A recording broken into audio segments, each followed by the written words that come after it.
Hi, I'm Dr. Rudy Cashman. Welcome to the show. I think you'll find this to be very interesting. And I'm a wellness doctor. At this time, I was a neurosurgeon for 45 years. But I noticed 80% of the illnesses I was looking at could be prevented. And this is I'm going to speak about today. It may be a total surprise to you. A good 50, maybe even as high as 70% of breast cancer is preventable through lifestyle. This is what I'll be teaching today. David Katz, K-A-T-Z, wrote a book.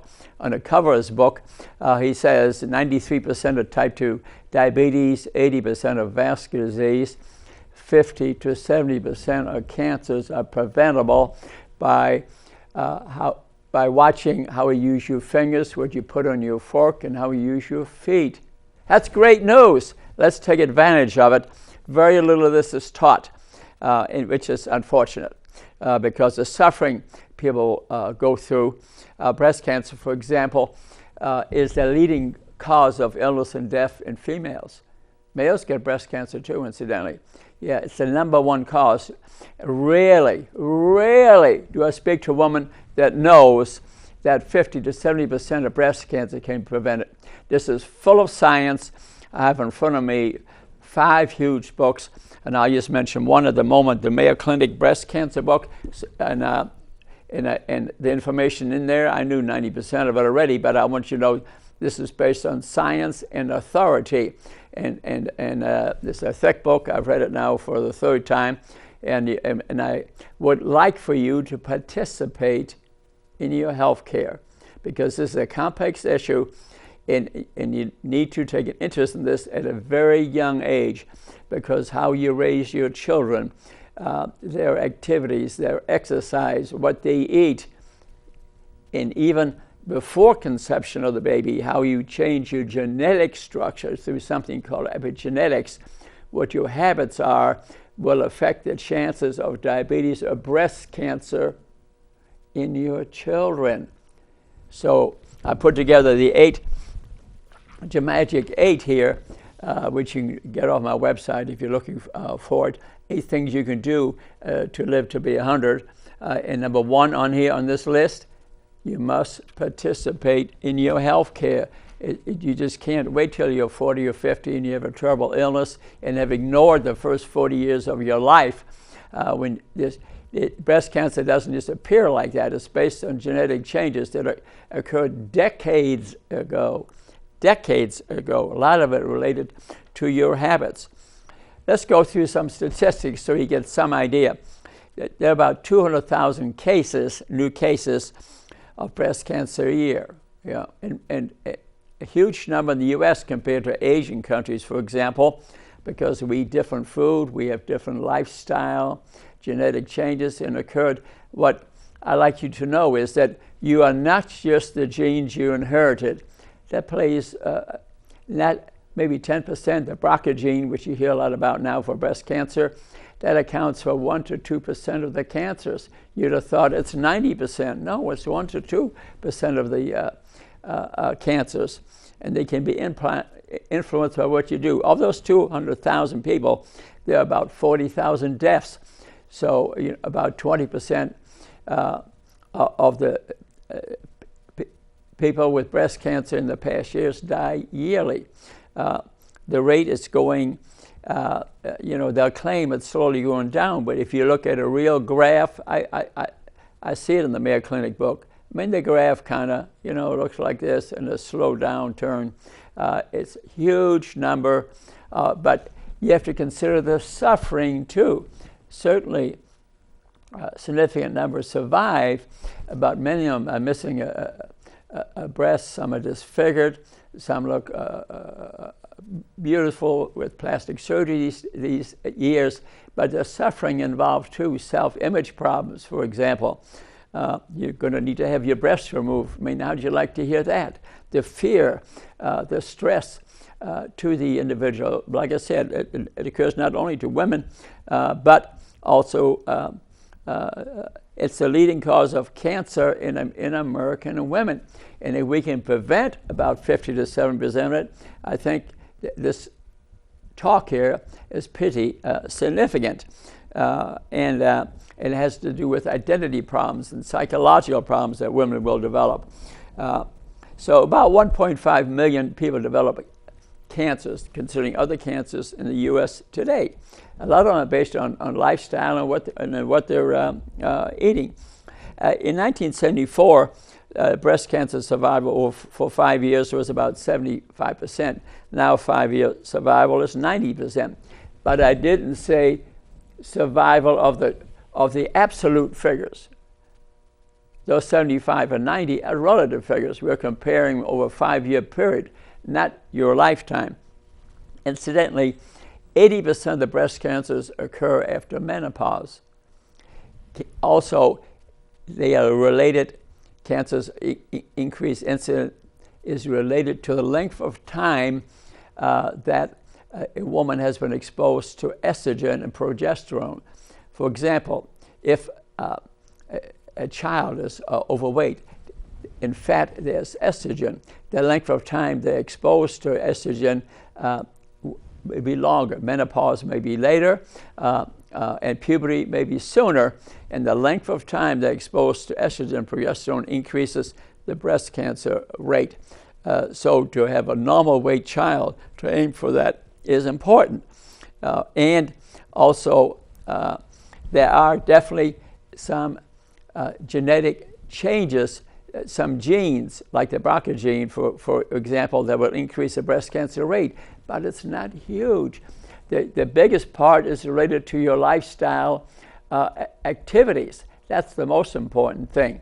And there's a subject now called epigenetics. Upon your genes, you can change the telomeres, the end of your chromosomes, by lifestyle activities. How you're using your fingers, your forks, and your feet will affect the telomeres on your genes. And this occurs to the mother and father before conception. And then when they fertilize the egg and the sperm, there are already epigenetic changes present in what the mother is eating and exercising, whether she's smoking or not, or drinking a lot of alcohol, will affect the gene structure through epigenetics. That effect is much bigger than the BRCA genes, which is actual genetic change, not epigenetic, actual genetic change. That's a small number. It's not a huge number. We play it up so much, don't speak much about lifestyle. We're always talking about the BRCA genes. That's 1 or 2% of the cases. Lifestyle is 80% or so of the cases, maybe even higher than that. So what's cancer all about? Cancer cells supply their own growth signals. All of a sudden they start growing, but that can be stimulated, and not just by the genes you inherit, which is a small number, through epigenetic changes, the type of food you're eating, how much you're exercising, what you're drinking, whether you're smoking. For example, lifestyle habits will turn the cancer genes on. And most of the genetic changes in breast cancer can occur decades, whether you're exposed to radiation, the amount of sunshine, the amount of chemicals that you're exposed to, whether you're eating a lot of meat or not, which is full of cancer factors. We're eating a lot of fried meat, for example, which has heterocyclic amines, nitrates in them, that increase the chances of cancer. So, and there are anti-cell growth signaling too, a lot of it based in the type of food you're eating, whether you're exercising or not. They turn off, the cancer starts growing. So after a while, it develops its own blood supply. And that is based, again, on genetic signaling. So a tumor, if it doesn't have a supply of energy through blood, is not going to grow. And we ourselves make some cancer cells every day, every day. But if our immunity is good, it destroys them every day. But if you're destroying your immune system with alcohol and stress and steroids, bad eating habits, bad exercise habits, the ability for these cells to heal themselves goes way down. So you're inducing cancer. So there's a very interesting man. I want you to know about him. and because it makes things hopeful. His name is Otto Warburg. I don't know if you can see a picture of him or not. This handsome gentleman, he had played a significant part in the biochemistry of cancer. He, way back in the 20s and 30s, although he was Jewish, he escaped the Nazis. They allowed him to live because his work was so important. He had a laboratory, and what he discovered is that cancer feeds on sugar. Cancer is a sugar feeder. And he discovered, obviously, you need energy to duplicate your cells, so cancer cells need energy, but they don't do it through oxygen metabolism, they do it through fermentation. Just like, in other words, it takes some bacteria, viruses to make the darn thing go. It's not just, we get our energy from insulin and sugar and oxygen. It makes the energy in our body, ATP. But cancer is different. And another person in his laboratory, his name was Krebs, K-E-R-E-P. If you learn anything about energy metabolism, you know the Cori cycle, the Krebs cycle. Those are all in his lab. Would you believe it? But his theory eventually kind of went down because Watson and Crick discovered the helix, the DNA, in England, and everybody headed for genetic research. All the money went for genetic research. We even announced 40 years ago under the Nixon administration that the end of cancer. Well, 40 years, 50 years have gone by. Has it been the end of cancer? It clearly has not. Okay, advances has not been huge. I mean, there's been some exceptions, like testicular cancer, for example. There have been some exceptions, but the advances in breast cancer have been minuscule. So putting all this money just to research, that's important. Very important. But like Vera Bradley, when they raise all this money, I know from checking their website and speaking to them, they've sent $24 million down to IU for research, and zero money has stayed in Fort Wayne to educate women about prevention. I'm a little bit upset about that. And I've spoken to them about that. But this Dr. Worker becomes very important because that was the biochemical that he had worked on the biochemistry of science, and that science is coming back. But we are putting all our money, not just Vera Bradley, the whole industry is putting over 90%, NIH, CDC, is putting 90% of the money in genetic research. But the answer may be indeed, because I pulled this right out of the New York Times article here, may be in the biochemistry of the cancer cell. If we can figure out the biochemistry of the cancer cell, we might be able to very quickly stop this disease. They're discovering now this genetic research, it isn't just one gene that's involved with like breast cancer or other cancers. Some it's 1,000 genes. Breast cancers, maybe it's 100 genes. No one knows for sure the exact number.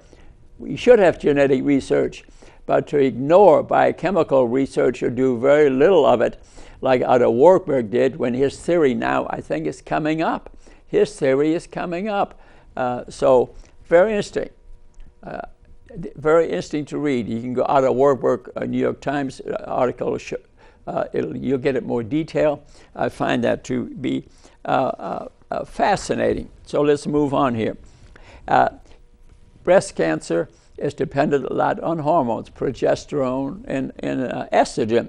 The longer you're exposed to estrogen, the higher your chance of developing breast cancer. Like I said, 80% of breast cancer actually is after menopause because the progesterone level has gone down, which tends to inhibit breast cancer, has gone down, and the breast cancer rate goes up. They have found if they take your ovaries out before menopause, actually you reduce your chance of breast cancer about 50%. But losing your hormones before that has other effects like osteoporosis, for example. Estrogen is not just made by the ovaries. There's also some is made by the liver. And as I mentioned already, it's made a lot by fat. So if you're overweight, for example, you have a lot more estrogen in your body, and the cancer rates go up. They think that if you're overweight, you increase your chances about 50%. Yeah, 50%. So you think it's worthwhile to try to get to a normal weight, exercise more, for example. They think alcohol accounts for about 20% of breast cancer and smoking another 10%. So we get about 80% of the and lack of exercise yet on that. We can reduce our chances of getting breast cancer probably somewhere 40 to 80%. It depends a little bit on the individual, your previous genetic structure, for example, the amount of exercise you're doing, the amount of radiation you've been exposed to, for example. So let's get to work. That's good news, though. It's good news. And that this prevention has to start even before conception. Education of breast cancer starts before conception. Incidentally, when does education begin? It's one of my 8. It's right on here.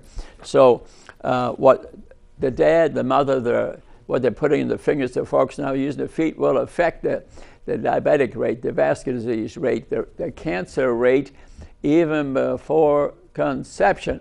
So to start these habits, you know, the day you get the breast cancer, it would even help that when there's metastatic disease, there are things you can do with lifestyle that increase the chance of reduced, can double the lifespan, occasionally increases spontaneous cure. LaShan wrote a book on that.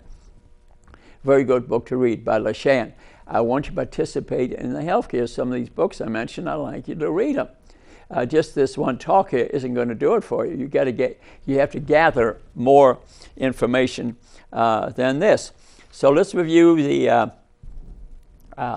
what's the incidence? About 124 per 100,000 is the incidence, all races. Okay, for the whites and black have a higher incidence than Asians. So whites 127 per 100,000, blacks 119, Asians in the Pacific about 93.7. Native Americans 77.9. So there's difference. So it's a difference in their gene structure and their habits and their lifestyle, for example. Let's go down the timeline of breast cancer a little bit here. About 3,000 years ago, actually, it was diagnosed even back then. They found this through skeletons that they have discovered. The Egyptians were aware of it. They were aware of it.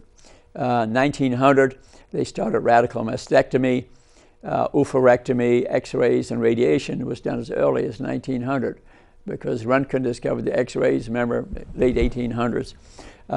DNA, Watson and Crick, 1950, then they stopped the work of out-of-war work because genes were the answer. We're now finding out genes is part of it, but it's not the total answer.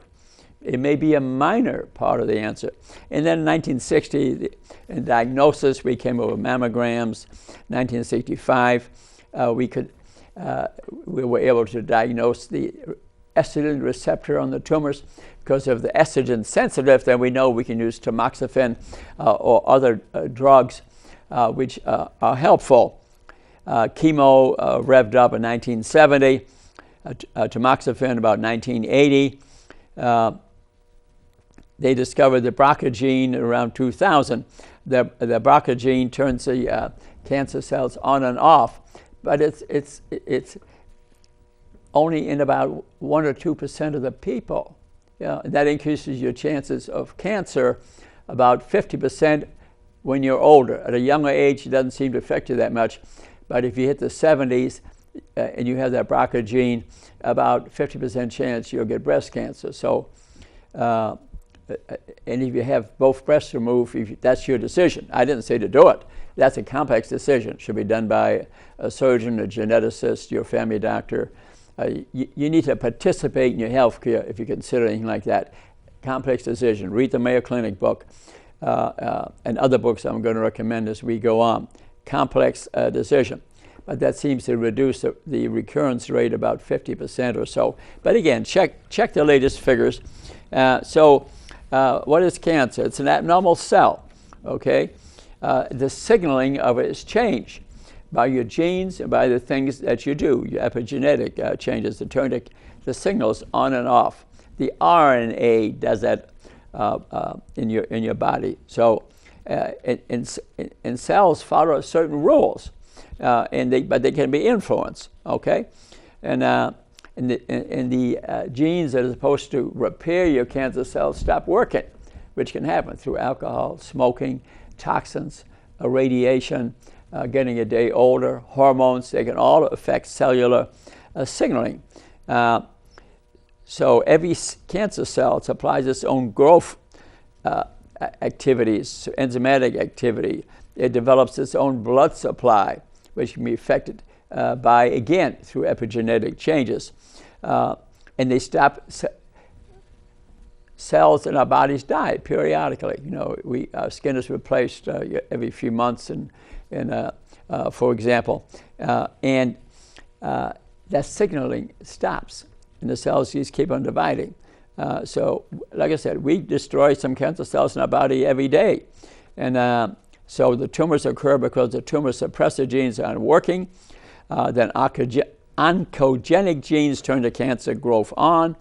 Blood vessels grow to make it grow further. And there's a mismatch of the repair genes, okay? But they can be influenced by lifestyle, okay? In the Mayo Clinic book, I just want to prove it to you, that there's no question that I encourage you to participate in your health care. On page 24, it says that 50 to 75% of breast cancer is due to your lifestyle activities. Okay? You were doubtful about what I said? There it is. It's in many other books. But right there it is. I even gave you the page number. Let's review what are risk factors? Well, if you're female, it's more likely to happen. Males can get it too, especially the BRCA2. If a male has it, he's more likely to get breast cancer. And of course, again, it's related to the male's lifestyle. Is he overweight? Does he exercise? Is there breast cancer history in the family, which does make a difference? Age is most important. Why? Because 80% occur after age 50, okay? That's obvious. We talked about whether you're male or female. Family history. If a brother or sister or mother or father had it, then genes can make a difference. But what's more important, though, in the family is they all have the same health habits. Not all the time, but many times. I was at a Tabanaki table recently, and the whole family, from grandchildren to little children, everybody clearly had type 2 diabetes. I know with my eyes, unfortunately, I know too much. And I'll bet anything they were all type 2 diabetic, every darn one of them. I'm sure they all thought it was in their genes. It's in their genes, all right. They were eating the same food. I watched it. They all facing me. I know from previous experience, but I'm just saying, I watched it. They're all eating the same food, high sugar foods. Okay? Remember what I said about Otto Warburg? Sugar is the booger. Cancer metabolism based on sugar, fermentation. That's the science. Been around for a long time, actually. But it's more family habits. I want you to get this straight. It's more family habits than the true genetic structure which you inherit. It's the reaction of your genes through epigenetics, how you are changing the telomeres by how you're using your fingers, what you're putting on your fork, and how you're using your feet, whether you're smoking, whether you had radiation exposure, how stressful a life you're leading, has more effects than the genes you inherit. And that's good news. We can do something about it. It's not just that, it's a hopeless situation. Even if you have it, they found you can reduce the recurrence rate, and also you can, as in LeShan's book, how you use your mind, how stressful that you are. So the mind-body connection I'm going to speak about in a little bit is extremely important. If you're terribly pessimistic, you only have 6 months to live, and if you believe it, you'll live 6 months, okay? But your mind affects your body. Well, how does the mind affect the body? Candace Pert wrote a book called Molecules of Emotion. I encourage you to read it. Excellent book, 1972. I met her. I took my neurosurgery training at Georgetown. She went from NIH to Georgetown. Eventually, I met her personally. And Molecules of Emotion, how your brain, how you think through neurotransmitters, your hormones, neuropeptides, that's like insulin is a neuropeptide, a lot of them stimulated by the brain, made in the brain, affect your 70 trillion cells in your body. Every cell in your body has receptors on them, and Candace Pert was the first one who discovered how morphine worked. That morphine you took externally hit these receptors into the cell and gave the message to the cell, hey, relax, your pain is better, okay? Then she discovered that these receptors were in every cell in your body, some cells more than others, okay? And so our brain, through a thought process, affects the receptors in our body, brain, body. Then she finds out the monocytes in your blood, your lymphatic system, your Army, Navy, Air Force, Marines, your defenders of your body, okay? They also make these receptors and make these neuropeptides and make a lot of hormones. And so it's mind-body and body-mind. We know that 50% of our lymphatic system is made by our gut. Gershon wrote a book called The Second Brain. Yeah, I get stressed, my gut reacts. When I was in med school, it used to be my heart. Heart has a lot of these receptors on them. So with stress, adrenaline, and the heart might go like that, and I was going to have a test and almost stop. Now it's my gut that's reacted. We're all made that way, some more than others. So you have to learn about the mind-body connection. Hardly any med student I speak to knows anything about it.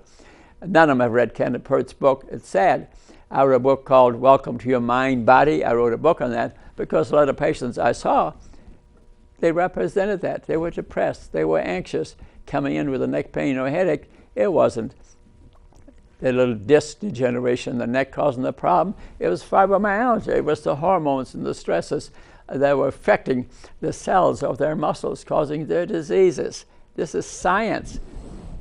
Unfortunately, rarely do I speak to a med student or one who graduated ever read Candace Pert's book or my book, Molecules of Emotion. I'm not selling books here. I'm telling you got to know this because half to 75% of people go see a doctor. According to Paul Wilson at the Park Center Psychiatric Institute over there, I heard him say it at a lecture recently, and I jumped out of my chair because that's what I've been speaking about. 50% of the people go see a doctor have mild, medium, or severe depression, and misdiagnosed 90% of the time. He said it. I jumped out of my chair because this is what I'm talking about. Don't you think it should be taught at the med school level? Big time. Look at the money we'd save in healthcare. Look at the suffering you would save. So I think you can see now why I think how you think will affect your cancer. Will affect your cancer. LeShan's book. He lived 2 blocks from where I lived in New York City. I never met him, but I saw in the book that he would go to the Metropolitan Museum of Art and take a metastatic breast cancer patient, this is in his book, through it once a month, have lunch with her, and then walk through the museum to look at her favorite art. He was using mind-body techniques to heal the cancer. After 5 years, she was restudied, no cancer. One case doesn't prove anything. But then he studied 500 people, and he saw similar things. If you were a more positive person, if you did more exercise, if you ate right, the cure rate, the prevention rate went up. Right in his book. Bernie Siegel's book, Love and Survival. These books all confirm that. This is not something brand new, but these interesting books for you to read. We reviewed the risk factors: age, the sex, the habits, whether you drink or not, whether you smoke or not, your exposure to the environment, whether you've had previous radiation, your habits and family history, all are risk factors, and you must participate in your life and kind of add them up and see, you know, there are things you can do. Each case is different. For example, even if you get that BRCA gene, if you're thinking of removing the breast, for example, you need to really big time participate in your health care and look at all the odds, whether I change my lifestyle and all these things, see a geneticist and really research the issue. So breast cancer screening, you know, is important, but they're changing it all the time, so you have to really review the latest. And I'm going to not give my necessarily opinion on that, but for example, if there's a strong family history and you've had bad habits and you're overweight, you know, and they say, well, we'll start screening at age 35 because they're trying to save money, I think I'll start screening a little bit earlier. Incidentally, fat on the body doesn't increase breast cancer that much before menopause. After menopause, it gets brutal, okay? So keep that in mind. But if you had bad eating habits before menopause and then the estrogen and the progesterone go away, you're going to have a hard time getting skinny at that point. So I'd say start your good health habits before that time. So there are stages of cancer. ILC is invasive lobular cancer, 15%. 10% is medullary, mucinous, tabular, papillary. I just go through this quickly. The ducts leading to the glands is more serious, more invasive. And the lobular is the glands that are out in the periphery. Remember that breast cancer tissue goes into the axilla, a little bit below the breast and above the clavicle. So it's pretty extensive. You know, the Holster procedure was to take the breast off, do a radical resection, and then eventually get more radical, remove more lymphatic tissue. But then studies were done at the Cleveland Clinic, and they realized radiation worked as good as mastectomy. A number of years ago.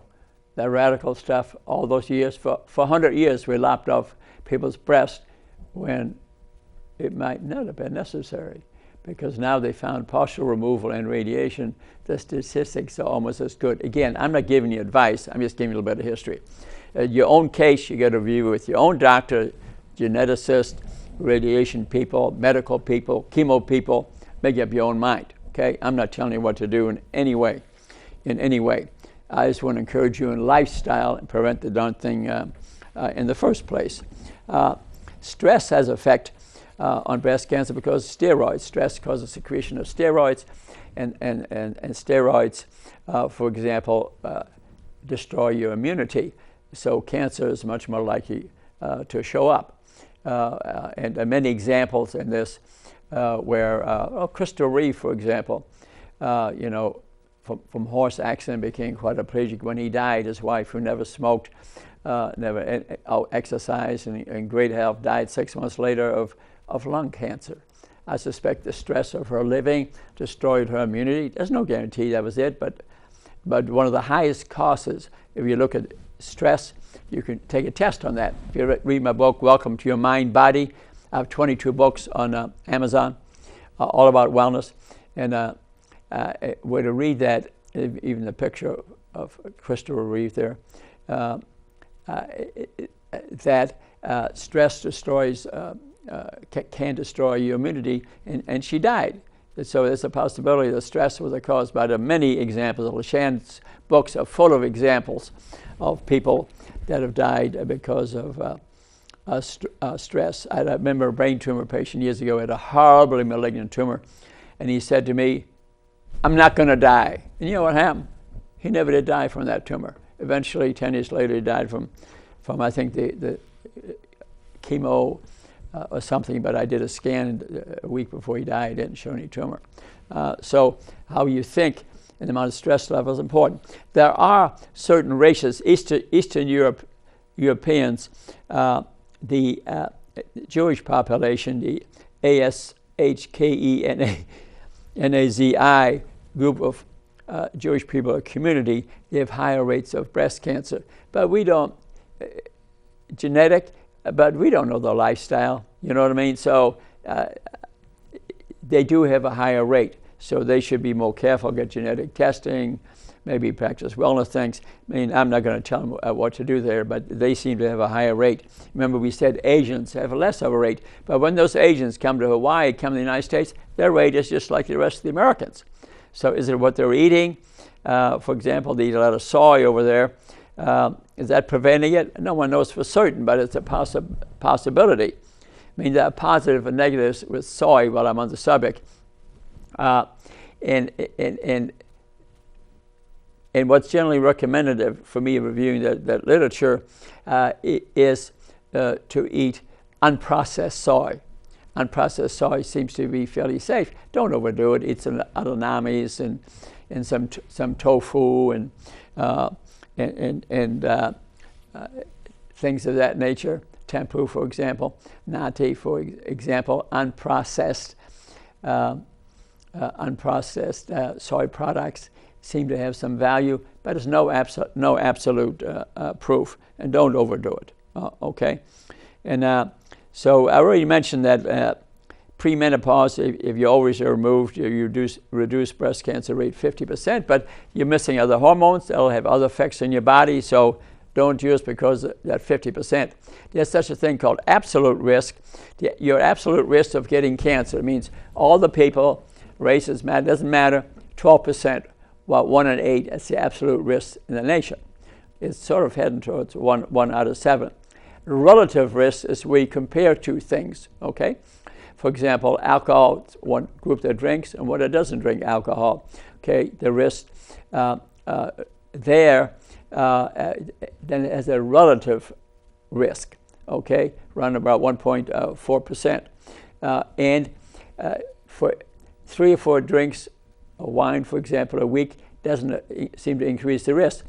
But for every extra drink you take beyond that, the risk increases 5 to 7% per risk per week. Okay, you getting the idea? So smoking, similar type thing.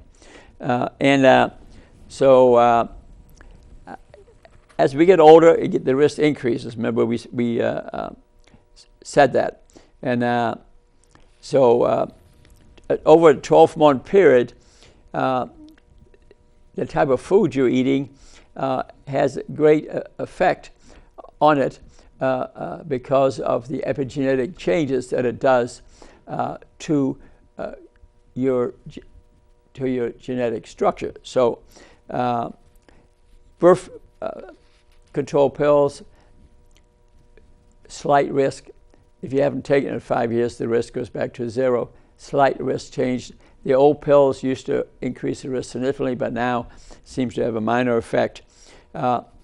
If you breastfed your children for 12 months, that over your lifetime, that reduces the breast cancer risk 4.3%. That's kind of interesting. I mean, the healthiest brain that you can give your child is based on the fats on breast milk, not the milk from a cow.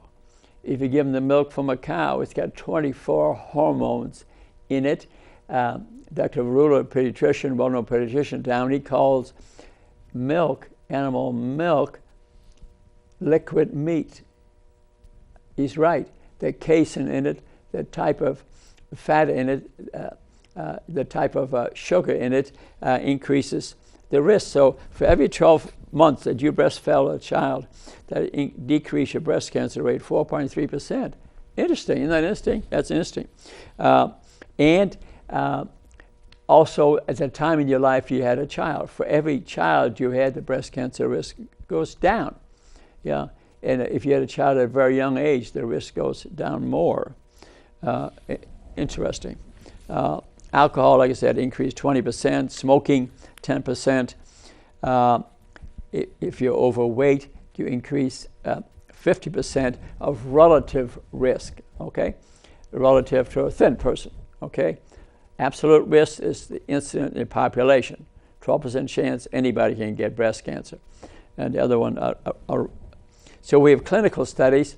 in epidemiological studies. Epidemiological studies are where we, like the Nurses' Health Study at Harvard, where you go back 40 years, and they fill out a form, they send it in once a year, and they're supposed to write down what activities, what they've been eating. That's epidemiological studies. Clinical studies is where we set up a relative study. Ones who eat a certain food, ones who don't, they eat soy, that one doesn't eat soy, that exercises, this one doesn't exercise, that person's overweight, that person's normal weight, and that's relative risk. Important for you to know how this is calculated, okay? But when you look, for example, on page 32 here in the Breast Cancer Mayo Clinic book, I'd like you to look at it sometime. You know, they can say this and they can say that, but the rate of breast cancer coming down is really not that great. I mean, I'll hold it up for you, and here you see the red, you see the curve. You know, it went up and then it's dropped a little bit, and now it's kind of going along like that. There's been nothing, boom, nothing like that. And I think when they discover in the metabolic pathway what medication you could take or what habit you could take to turn off this fermentation of sugar, I think we'll make a big progress in breast cancer. I have a feeling the genetic answer will not be there, because it takes a lot of genes are involved with breast cancer. And when they send all the money to Indianapolis to do genetic research, okay, I hope I'm wrong, but I'm when I read this thing in the New York Times about Otto Warburg and the energy cycle and the Krebs cycle and the fermentation of sugar, this is really starting to be revived. I'd follow both theories. Let's see who comes up with the answer. We need an answer, okay? There are stages of breast cancer. Stage 1 would be 2 centimeters in size. Stage 2, 2.1 to 5 centimeters, and up to 3 positive lymph nodes. Remember, the breast cancer can spread to lymph nodes. A test has come along too to prove Warburg's theory. You know, if this breast cancer spread all over the body, you know what test they use? The PET scan. You know what they use in the PET scan? They hook sugar to an isotope, because cancer is a sugar feeder, and the body lights up. It's all over your body. I hope that doesn't happen to you, but that tells it. Sugar metabolism is what we're talking about. Glycolysis, this is what we're talking about. Stage 3 is 5 centimeters or bigger. It includes also inflammatory breast cancer, and then stage 4 is where it's spread into the bones and in other places, and things get a bit more serious. But I've seen plenty of people who have breast cancer in their bones, and you know, it's not the end. Still practice lifestyle, proper nutrition, because the vitamins, the minerals, the phytochemicals in vegetables and in good food will affect the enzymatic activity of your body, and it reduces oxidative stress. We have 70 trillion cells in our body, okay? And they are run by the vitamins and minerals and the 25,000 phytochemicals. They are the machinery of metabolism, and if you eat them, you become healthy. They cause genetic changes. I've had many seriously overweight people who, especially 70–80% vegetables and fruit, for example, got down to 200 pounds, and they look beautiful like movie stars, because their genetic structure in that healthy food changes their genetic structure. Don't believe me? Look at cashmanhealth.com. I have pictures of them on there. One was a 360-pound truck driver, now he's 210. He did it. I didn't do it, but I did give him the information. We lack information. I taught it to him. He was so ever grateful to me, and I wouldn't blame him. So again, we speak about the incidence. You know, a little difference in the races, but whites and blacks have the biggest incident, Asians a little less. We don't know if it's their lifestyle or the amount of soy they hit the United States, and their rate becomes ours. Could be because they probably gaining weight, eating the wrong food, fast food restaurants, for example. Let's speak a minute to be certain we get this in. is, let's talk about lifestyle a minute. Number one on the list would be nutrition, just like my Magic 8 culture of wellness. What's number two? Nutrition. And that drives it. And out of Warburg, what's he talk about? Sugar. So to eat the less sugar the possible. You got to eat some sugar for energy. We all need some sugar for energy. But to maybe, here's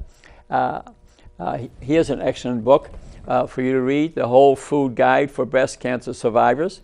An excellent book written by Edward Bauman and Helene Waldman. Okay, excellent book. Goes in more detail. And we're speaking, and it even has recipes in there. And we're speaking about foods of color, okay? Cauliflower, broccoli. Kale is number one.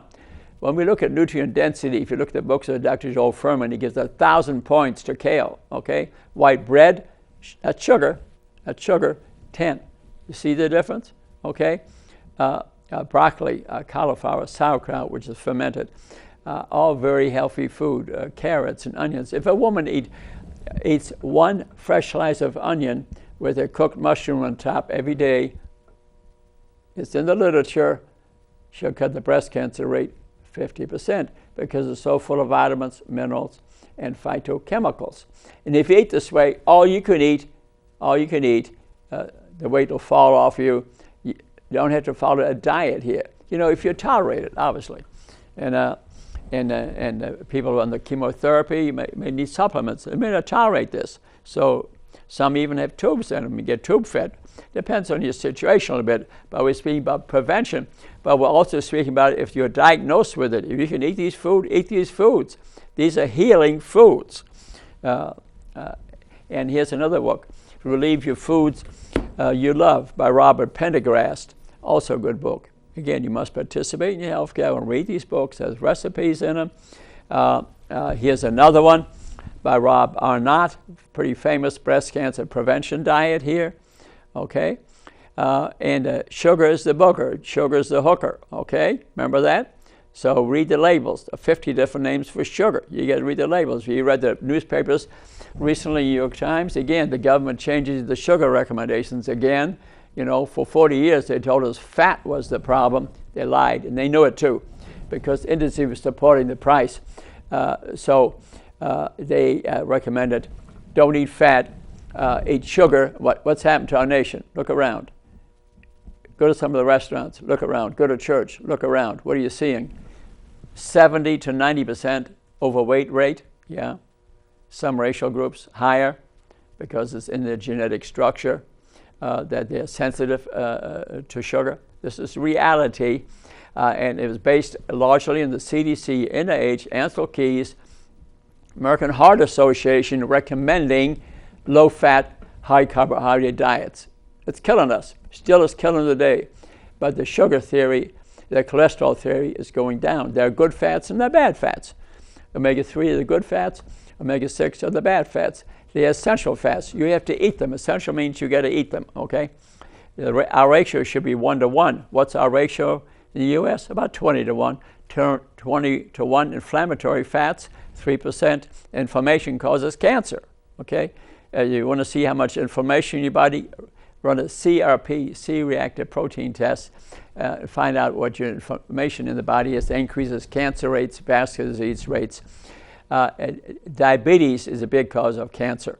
Diabetes is a big cause of memory loss. It's just sugar combined with proteins, get deposited in your brain, causes memory loss. People think they got Alzheimer's disease, they actually get dementia. So to eat a nutrient-dense diet is important. The amount of exercise is important. Number one, it causes some weight loss, but weight loss is 20, 30% of it. The biggest thing is what you're eating.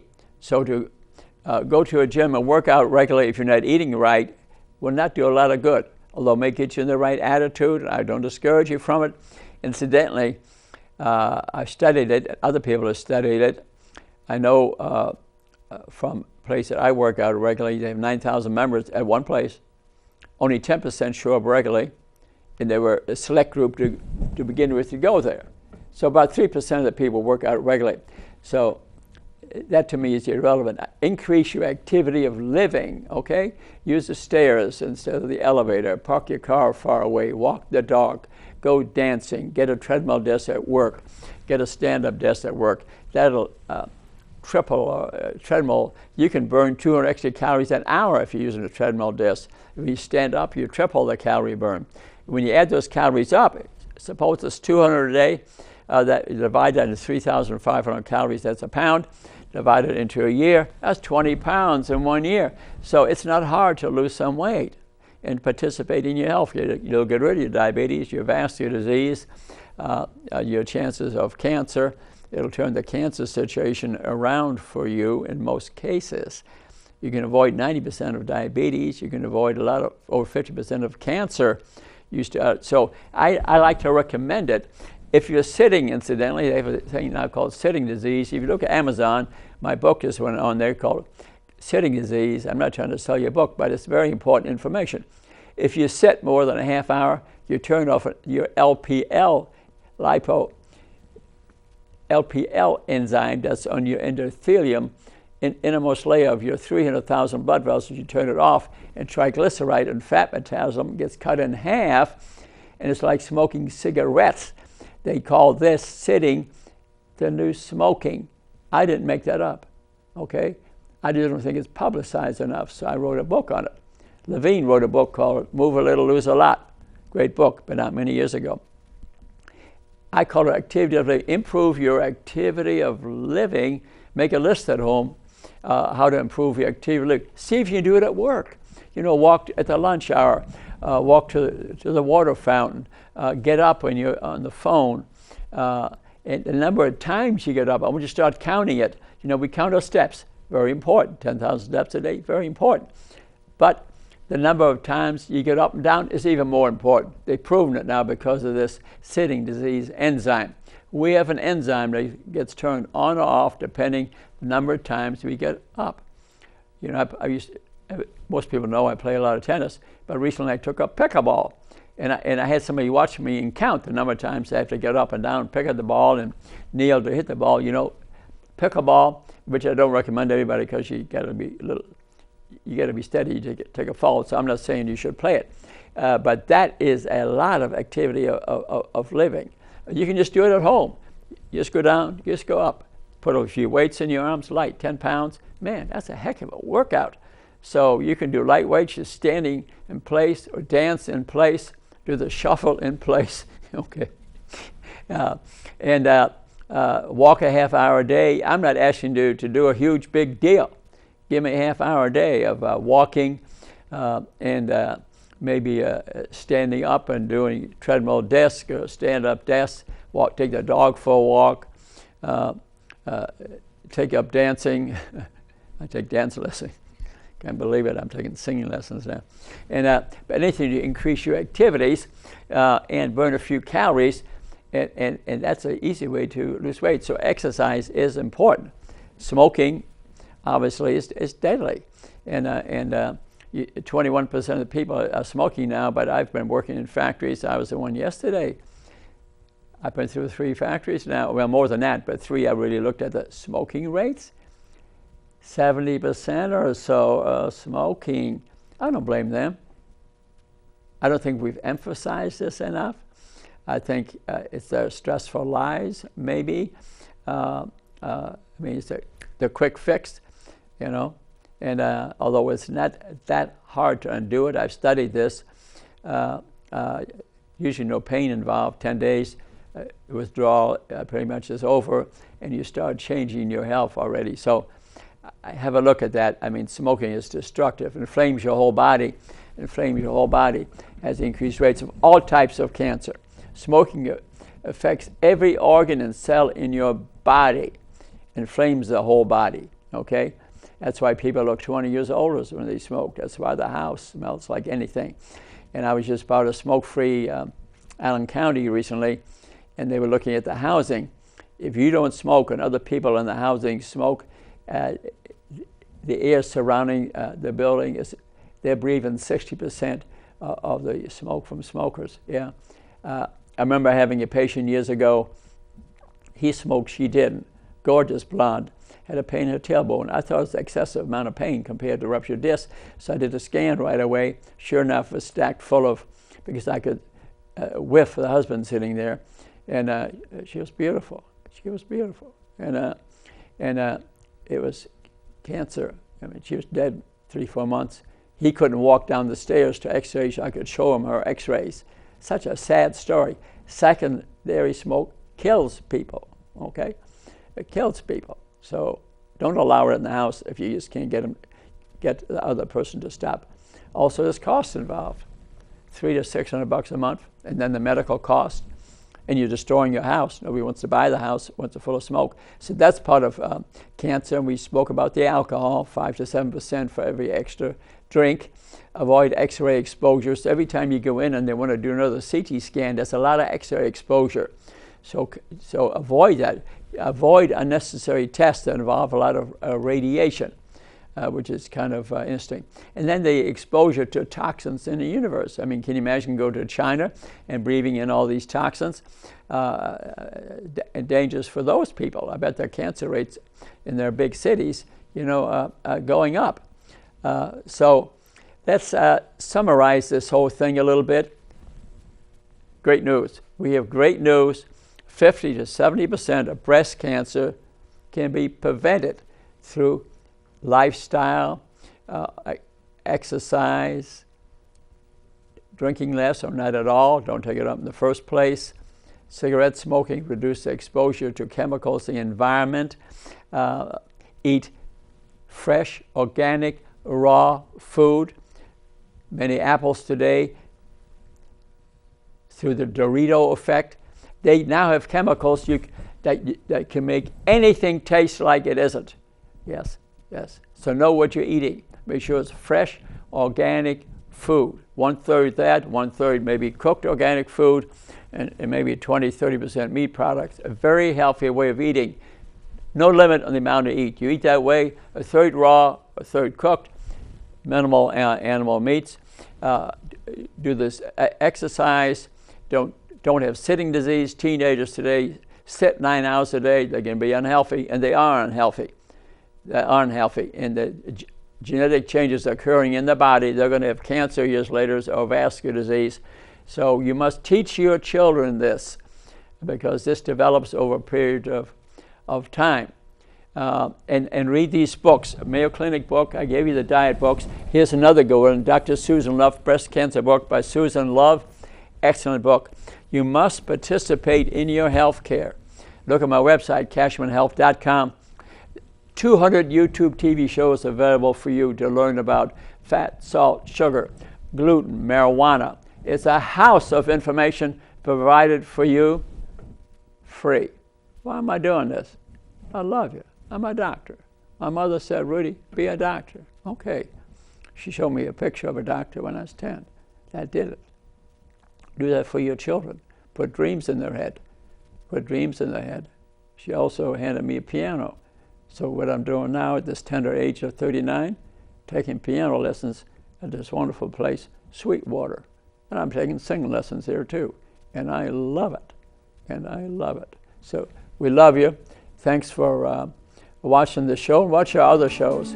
I'm so privileged to have these TV shows, but also have 2 one-hour radio shows now, 9 o'clock, noon Tuesdays and 9 p.m. Thursdays, and attend my free lectures at Lutheran Hospital, 2 a month. I'll get you well. Give me a hug too. I appreciate it, and you will have